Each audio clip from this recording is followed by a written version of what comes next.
Hello again, chess fans. Welcome back to ChessLecture.com. My name is Dana Mackenzie, and today I would like to continue my series on awesome state champions. This time I'm going to show you a beautiful game played by the 16-time champion of Minnesota, a guy named Curt Brasket. It's a name I heard when I was growing up, because I grew up in the Midwest playing chess, and I don't think I ever met Curt Brasket, but he was one of these godlike names that you hear people talking about. Of course, nowadays his accomplishments look fairly mundane because he was, quote, only a FIDE master, and he didn't even get the FIDE master title until after he'd passed his prime. So it's easy to say, well, how great could this guy have been, really, being only a FIDE master. But back in the 60s and 70s, when Brasket was, in his heyday, there just weren't as many opportunities for American masters to really break through to the next level and to play international chess and get an international master title or a grandmaster title. There just weren't very many tournaments here in the U.S., FIDE-rated tournaments, and it was difficult for Americans to get invited overseas because people hadn't heard of them in Europe or whatever. And also, perhaps these people had careers in America and they couldn't travel over to Europe anyway. So a lot of these people I'm lecturing about, people like Curdo and Martz in previous lectures in this series, sort of fell into this same sort of situation of being just incredibly strong at their local or regional level. Nobody could touch them. But at the same time, they weren't quite able to get a foothold at the international level. And so we're left with a situation where they're kind of forgotten by history, and there's not even all that many of their games out there, although fortunately there are a few. And the game I'm going to show you today by Curt Brasket, actually, it's sort of the exception that proves the rule. So in the 1970s, there was this wonderful series of tournaments in Lone Pine, California, organized by Louis Statham. And I'm not sure how many there were. Like maybe there were 4 or 5 of them in the middle of the decade, once every year. And for whatever reason, I'm sure because of the money, this was the one American tournament that really attracted the strong grandmasters from Europe and even from Russia to come and play. And so for the American masters like Brasket, this was like a once-a-year opportunity to really make a name for themselves. So the game I'm going to show you was one that Brasket played at Lone Pine in 1976 against an international master, Anthony Sadie. And Brasket was white in this game, Sadie was black. And this is truly a keepsake game, an anthology type of game, as you're going to see. But, I think that some of the neatest moves and best moves in this game are the ones that aren't the really showy ones, but that set up the brilliant finish. And I'm calling this game the classical Pawn Storm. Wasn't really quite sure what to call it. You'll see that Brasket wins with a big Pawn Storm, but I think one of the points I want to make about Pawn Storms is that the Pawn Storm by itself usually is not decisive. It's what comes next that really wins or loses the game, and often what comes next is a sacrifice. Okay, so let's get into the game and see what happened. So Brasket, as I said, was white. He played c4. He was a lifelong English opening player, tended to, although English opening tends to lead to kind of maneuvering games, Brasket actually was quite a tactical player, but I think he was a guy who preferred his tactics to come from a position of strength. And so, he would be willing to maneuver a little bit to get that advantage.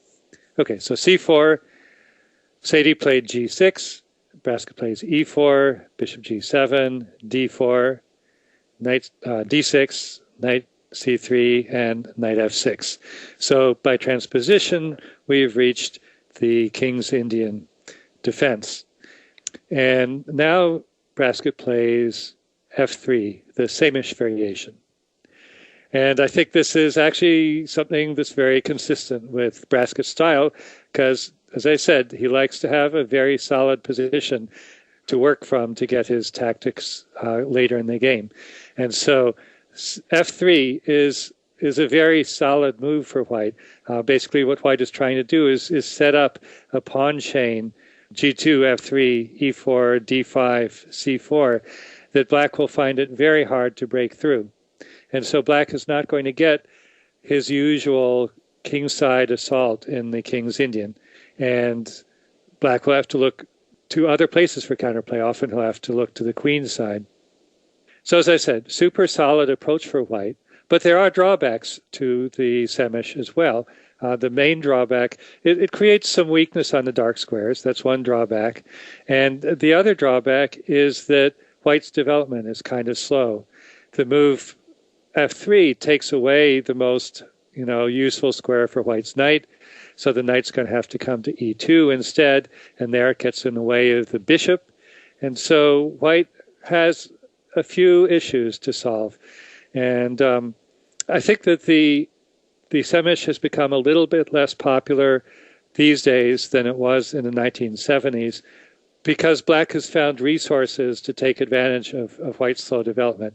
For example, one modern-day line goes castles, bishop to e3, and then c5. So a very ambitious gambit for black, where black gives up a pawn. Typically it goes like this, and then bishop takes pawn. Nobody even dreamed of playing a gambit like this back in the 1970s. As far as I could tell, it was first played by Gyula Sachs in 1985. It looks as if black has just given up a pawn for completely nothing. But what you actually discover when you play out a few moves is that, say you get to a position like this, black has completed his development. He's got great scope for his bishops. His king bishop especially is bearing down on white's king queen side. His rooks have terrific files, the d file and the c file. White has trouble getting castled because that lets black's rook invade on d2. And so what you typically see is a game where black has the initiative for like 30 or 40 moves. And it's really a nightmare for white, who just has to sit. And basically, white has no plan. He's got nothing to attack. The only weakness in black's camp is the pawn on e7. Often black will just give that up too. But white just basically has to sit and hold on to his extra material and hope he can somehow trade to an endgame. So very unpleasant for white to play. And in fact, typically these days, white doesn't even take the sacrificed pawn. And instead, he'll push on to d5 instead. Okay, so this is a bit of a digression, but I just mentioned this to show how chess theory evolves, and so this variation that was extremely super solid back then, nowadays it's a little bit under a cloud, although still it's played at the top level and completely playable for white. Anyway, go back to 1976 when this game was played. Nobody has any inkling of this gambit. Sadie played c6, and a perfectly good move. But we'll see that black never gets very much pressure on white's position, and white is allowed to develop a big kingside attack, really for no significant counterplay on black's side. Okay, so let's continue, see what happened. Bishop e3, a6. So Sadie is setting up for a b5 pawn break. And now Brasket plays an interesting move, c5. Not a very common move, but basically he's trying to take control over the weakened dark squares. And, maybe exploiting the fact that black hasn't played c5 himself. Okay, knight d7 is played, knight h3, b5, pawn takes pawn, knight takes pawn, knight f2. So at this point, both sides are just getting their pieces out. And I don't think anybody's really got a big advantage yet at this point. Black plays bishop to e6, bishop to e2, and black castles. And this is an interesting point, actually. I was kind of wondering, why didn't black play knight to c4? And I think that maybe the idea was simply that white would go back to bishop to c1 and then play b3 next move and make the knight look kind of foolish. But actually it's not that simple, because black can play queen to a5, and that makes it a little harder for for white to play b3. So this may have actually been worth a try for black. And actually, when I put on the computer prefers bishop takes knight, and then kick the bishop away with b3 and go from there. So still would have been worth considering for black. But anyway, he castled. This is also perfectly good. Castles, queen b8. And now the threat of knight to c4 is starting to become a little bit more real, so Brasket stops it with b3.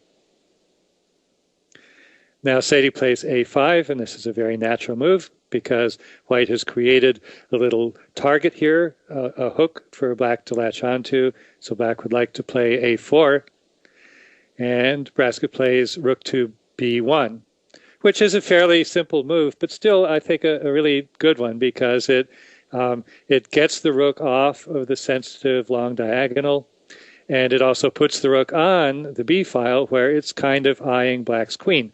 So now black will think twice before he plays a4 because this would open the b file on against the queen.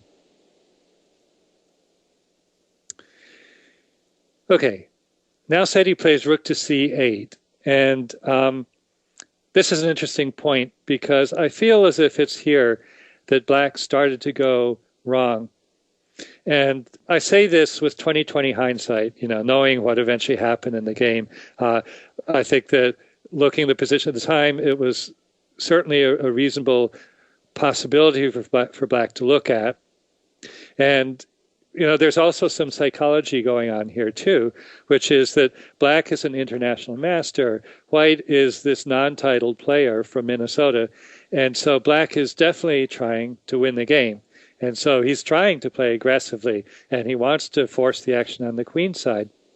But when you look at this move, it really looks as if black is focusing all of his attention over on the queen side, putting his three heavy pieces there. Also his bishops are kind of aiming over to the queen side. So the trouble with this is that it leaves the king side a little bit naked. There's not a whole lot of pieces to defend black over there. And so it's very natural for white to start a counterattack over on the king side. And so that's what Brasket does with g4.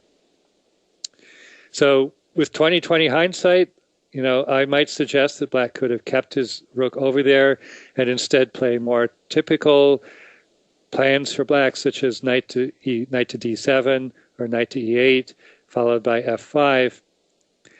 Typical King's Indian sort of maneuver. In this game, it would be not so much with the intention of annihilating white on the king side as with the intention of just claiming a little space over on the king side so that white doesn't annihilate black, which is what happens in the game. So I think that where black went wrong in this game was in not taking enough space on the king side to defeat white's ambitions. So nonetheless, rook c8, not strictly speaking a bad move. And if you put it on the computer doesn't think it's a mistake at all. I think that just in human terms, it's showing that black is really putting all of his eggs in one basket on the queen side and being a little bit too cavalier about white's pressure over on the king side. Okay, so let's continue. G4 happened. C5, of course, as I said, black is playing for attack on the queen side, so he does that. D5, bishop to d7, queen to d2, just completing his development, protecting the knight, which, is a little bit iffy there. Black plays queen to c7, so getting his queen off of the b file so that now moves like a4 or c4 start becoming a little bit more possible. And now white plays f4, and so the battle lines are really drawn here. So white is going, completely after the kingside pawn storm, and meantime, as I said, black is going completely for play on the queen side. And again, if you put it on the computer says it's equal. Okay, so both sides have their chances. But I want to point out something here, which is that when you're attacking on opposite wings, it's a little bit tougher for the guy whose king is under attack, and that's black in this position. So it's more common to see this sort of opposite wing attack situation in cases where the kings have castled on opposite sides. And in that case, it's like obvious that both players want to throw everything at the opponent's king.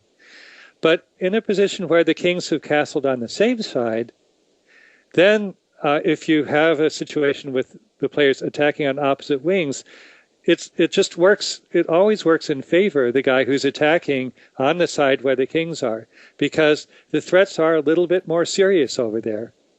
And so, black, he's going all out on the queen side, but what's over there? There's no king over there. There's only, like all that black can really hope for is maybe to win a pawn eventually.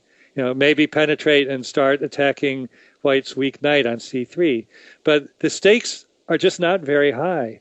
Whereas white's attacking on the king's side, and the stakes are absolutely very high there, because that's where the kings are. And so if black goes wrong, things will go wrong in a very big way. Whereas if white goes wrong, then they'll go wrong in a small way. Maybe he'll lose a pawn. Maybe he'll have a worse endgame. And so so that's why I think that even though the computer says the game is even, you really have to say that that the chances favor white a little bit in a game between humans. Let's not forget, it's humans playing this game. Okay. Nevertheless, as I said, this pawn storm looks dangerous, but it's not the end of the world. It's what happens after the pawn storm that really turns the tide. Okay, so let's continue. Black continues with his plan, a4. White continues with his pawn storm, g5. I always like this move, kicking the knight back. And notice that the knight has no good squares to go to. So he's basically stuck here on e8, because all of these squares are either occupied or attacked by white's pieces. And so this knight on e8 is really kind of a bad piece, and it gets in the way of black's other pieces. It gets in the way of the bishop on d7, gets in the way of the rooks, which can't come back to defend the king side. So just an awkwardly placed piece. Okay, white continues knight g4, very natural play. All of his pieces moving towards black's king. And that's one of the pleasant things about a pawn storm, is you have all this room to move behind the pawn storm. Okay, black goes pawn takes pawn, pawn takes pawn. And now I think black makes another fairly serious mistake this time, which again, the computer doesn't think is a mistake, but I think is a mistake. He goes bishop takes knight. And here again, I would have suggested f5. And I think the computer does like this move better than bishop takes knight. I like this move a lot better than bishop takes knight, because once again, black is asserting some spatial control on the king side. He's not just going to let white use him for a doormat. And I think that perhaps what black was worried about was knight to h6 check, bishop takes knight, pawn takes bishop, when the dark squares around the king are kind of weak, especially that g7 square. Nevertheless, I think that black is doing really fine here. After pawn takes pawn, knight takes pawn, bishop to f5, black's pieces are coming alive. The bishop, white squared bishop, has this awkward pin against the knight on e4. This bad knight on e8 now has chances of coming out to f6. And even if he doesn't come out to f6, he's now performing an important function by defending the g7 square. And also, black's counterplay is starting to come into focus. So c4 starting to become a threat. And meanwhile, white's play on the king's side is totally blockaded. There's no way, well, I don't know. I guess maybe h4, h5 could be eventually played, but still I think that it's difficult for white to pry open black's position at this point. So I think this is the best way for black to defend. It's really sort of anticipating the trouble before it happens. The sense of danger is very important in chess. And black just played, as I said, a little too carelessly, not enough of a sense of danger.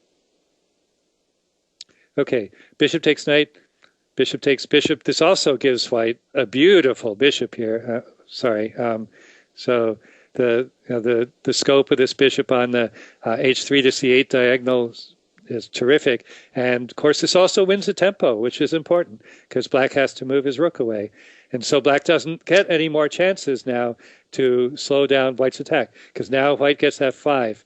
And at this point, it's already too late for, for prophylaxis, for preventive measures, because the attack is here.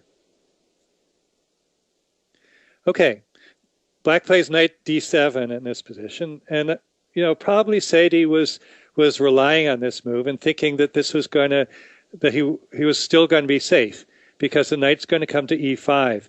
And from e5, it really solidifies the king's side. It would defend f7, it would defend g6, all of these vulnerable squares. But the problem is, what Sadie didn't realize is that his knight is not going to get there in time.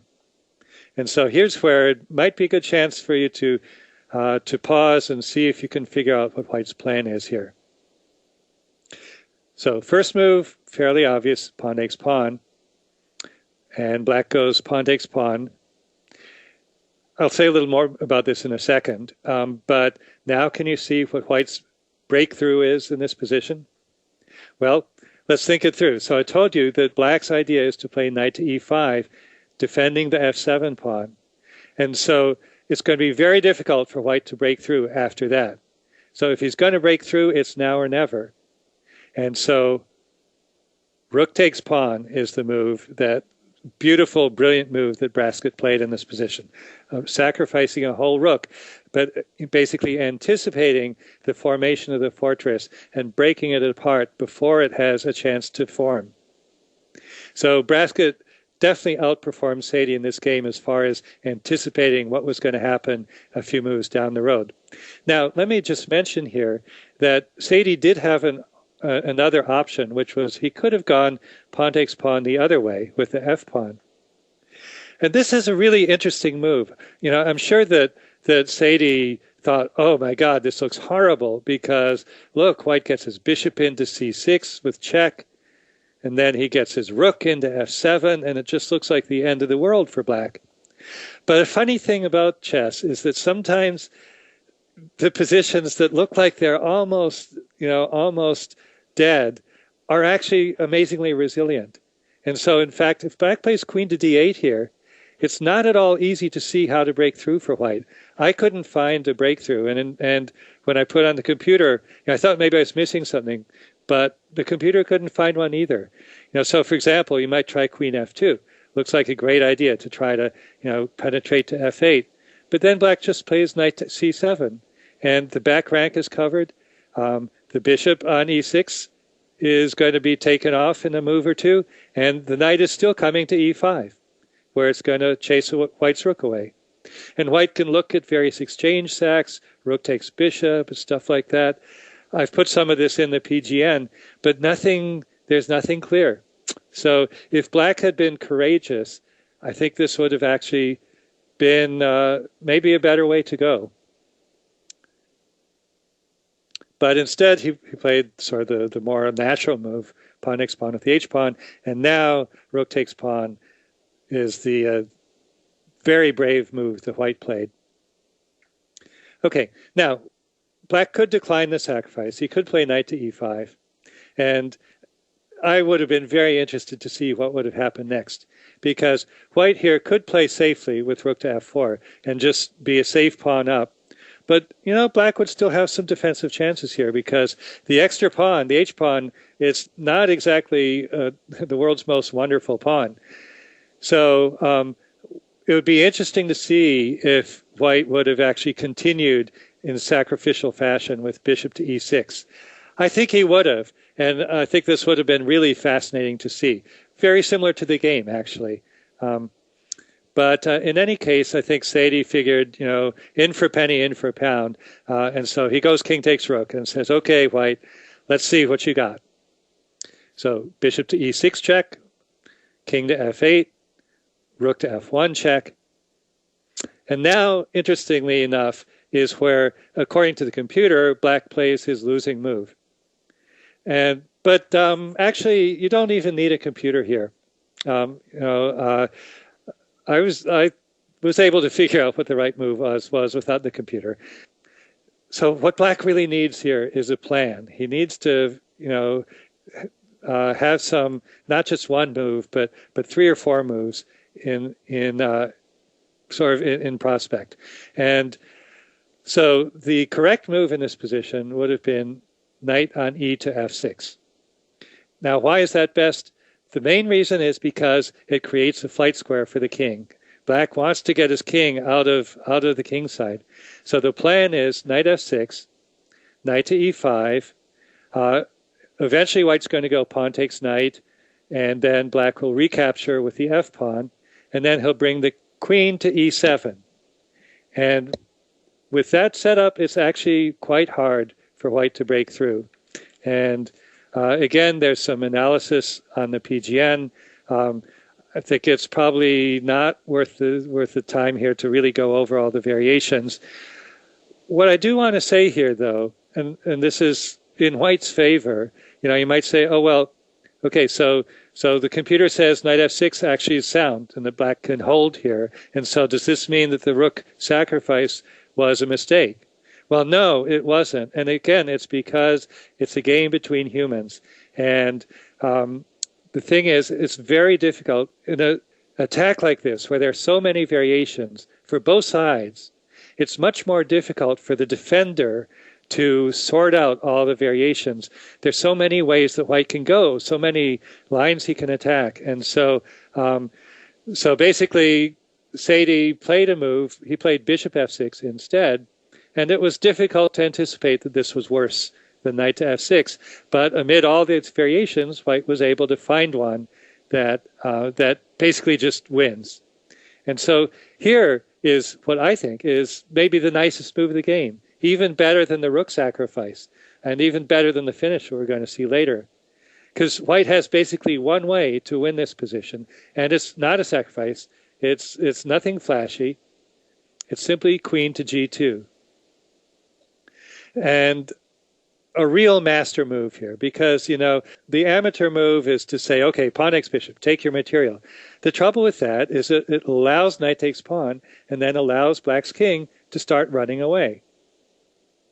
So the point of queen to g2 is that white says, I don't have to rush. That bishop is mine anytime I want. Instead, I want to keep the king in his prison, and I want to get my queen to g6, where it's going to threaten checkmate. Alternatively, if black plays knight e5, which is his move to sort of solidify g6, solidify f7, then white has another nasty plan, which is queen to h3, threatening mate on h8. And there's no good way out of it. If you go king g7, then queen to h6 is mate instead. So what a beautiful move queen to g2 was. Just white takes his time, doesn't rush, repositions his pieces, and points out these two strategic weaknesses in black's camp, the g6 pawn and the back rank, or the dark squares on the king's side. And I'm sure that this move was what Sadie overlooked somehow. So if black had kept his bishop on g7 and moved the knight to f6 instead, it would have been better in two different ways. First of all, because white couldn't, this queen h8 would not have been a threat. And second, because black would be able to start running with his king. Okay, so what happened next? Black plays knight to g7, trying to exchange off the bishop, but it doesn't really help because pawn takes bishop, and now it's just the end of the world. If black recaptures, say with pawn takes pawn, then queen takes pawn is going to happen, and there's just no defending the checkmate on f7. If black tries moving his knight to e5 now, it's way too late because rook takes pawn check, and it's all over. Okay, so black at this point probably realizes that his goose is cooked. He plays knight to e5. Again, too little, too late. Now white wins a second piece. And so now white has already completely recovered his sacrifice material. And so, of course, white is winning. What's neat here is that white wins in two moves. And so this is also wonderful. And this ending is what makes it an anthology game. So see if you can figure out what white's combination is that wins the game. So again, it starts out with a quiet move, queen to g5. The threat is queen to h6 mate. So how can black stop that? Well, the only way is to play rook to h8. And now, do you see the coup de grace? So if you want, hit the pause button and see if you can find it. So white ends with a queen sacrifice. Queen takes knight, double exclamation point. And it's just all over for black. Because if pawn takes bishop, then rook to f7. It's not quite checkmate, but might as well be. King g8, rook takes pawn, king f8, rook takes queen, and white is just winning the house. Black's going to be checkmated very shortly. So in fact, in this position, after queen takes knight check, Sadie resigned. So what a beautiful performance by Brasket. And this is, to me, this is a once-in-a-lifetime game, against an international master, to first of all play a speculative rook sacrifice, and then cap it off with this beautiful queen sacrifice. And, and not only that, as I said, some of the prettiest moves are the ones that weren't the flashy ones. The little move, queen to g2, and then queen to g5, that set up the queen sacrifice. All of these are just wonderful little master strokes, which I think just make this a very pleasant and memorable game to go over. As far as the Pawn Storm, the title of this lecture, the classical Pawn Storm, what we see here from this game is that it isn't so much the Pawn Storm that wins, but it's what happens after it. And it's the courage to play that rook sacrifice on f7, and the belief that even though you can't see all the way to the end of the combination, still, white had to believe that the complications, the difficulties were going to be too great for black to overcome. And in that belief, even though his opponent was an international master, Brasket was absolutely right that black was not going to be able to sort through all the difficulties. So I hope you enjoyed this game. I sure did. For ChessLecture.com, this is Dana Mackenzie signing out.